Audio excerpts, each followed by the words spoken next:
बिस्मिल्लाहिर्रहमानिर्रहीम। अस्सलाम वालेकुम dear gardeners, welcome back with the germination update of tomato plants.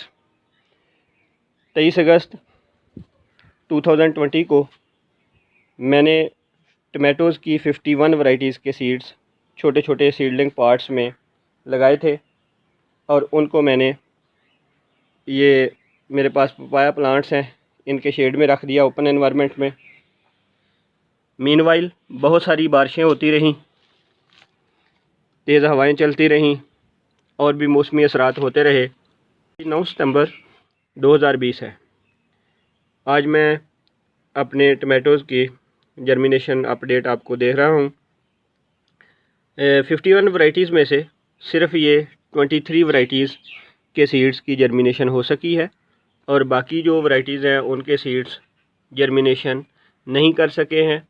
Same environment था सबके लिए, लेकिन चूँकि हर वैरायटी का जर्मिनेशन रिस्पांस डिफरेंट होता है और इस दौरान मुझसे भी कुछ गलतियां हुई जिनको मैं आपके साथ शेयर करता हूं। एक तो ये कि मैंने पिछले साल के सीड इस्तेमाल किए थे।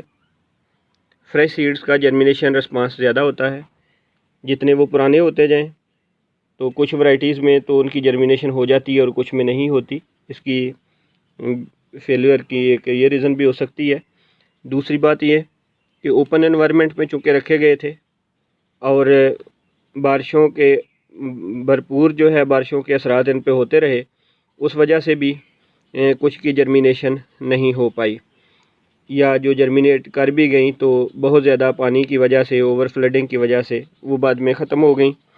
यहाँ पे मुझसे एक गलती ये हुई कि मैंने ये हाइड्रोपोनिक ट्रे के अंदर पानी देने के लिए आसानी से इनको रख दिया था और बारिशों के दौरान भी ये यहीं पे रहे और इन ट्रेज़ में पानी काफ़ी बरता रहा और उससे बहुत ज़्यादा वाटर की वजह से भी कोई सीड गल गए होंगे यकीनी तौर पे। ये रीज़न भी है। तो इसमें हमेशा आप लोग कोशिश करें कि जब भी आप टमाटोज़ की सीडलिंग लगाएं तो उनमें बहुत ज़्यादा यानी ओवर वाटरिंग ना होने दें, इसके सीड्स गल सकते हैं। और डायरेक्ट रेन इफ़ेक्ट से उसको बचाना है क्योंकि सीडलिंग्स बहुत नाजुक होती हैं। रेन स्प्लैशेस से, रेन ड्रॉप से या हेलिंग से ये टूट सकती हैं, ख़त्म हो सकती हैं।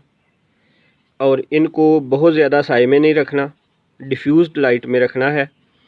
और चूँकि टेम्परेचर फ्लक्चुएशन भी बहुत ज़्यादा होती रही है, बारिशें आने की वजह से बहुत कम टेम्परेचर भी होता रहा है और बहुत तेज़ धूप लगने की वजह से यकदम ज़्यादा टेम्परेचर भी होता रहा है।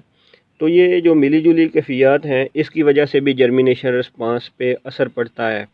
इन चीज़ों का आपने ख्याल रखना है। कोशिश करें कि टमाटोज़ की जब आप सीड्स लगाते हैं तो उसके बाद उनको घर के अंदर प्रोटेक्टेड प्लेस पे, जहाँ पे लाइट आती हो विंडो के करीब, उसको आप रख दें या आर्टिफिशियल लाइट इसके लिए इस्तेमाल कर लें, तो फिर अच्छी जर्मिनेशन इसकी होगी।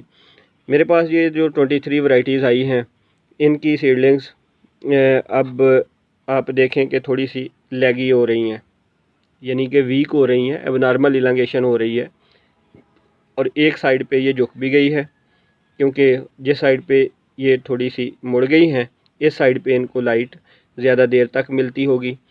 तो अब अगर मैं चाहूँ कि ये ज़रा मज़बूत हो जाए इनके स्टेम, तो इनको मैं अब डायरेक्ट सनलाइट में रख दूँगा जहाँ पे 5 से 6 घंटों के लिए कम से कम धूप आती हो। तो वहाँ पे अब मैं इनको ओपन एनवायरनमेंट में भरपूर लाइट में, फुल सन लाइट में इनको मैं शिफ्ट कर दूँगा। फिर ये मज़बूत हो जाएंगी और उसके बाद फिर मैं जब ये 1 मंथ एज की हो जाएंगी तो तब मैं इनको ट्रांसप्लांट करूँगा।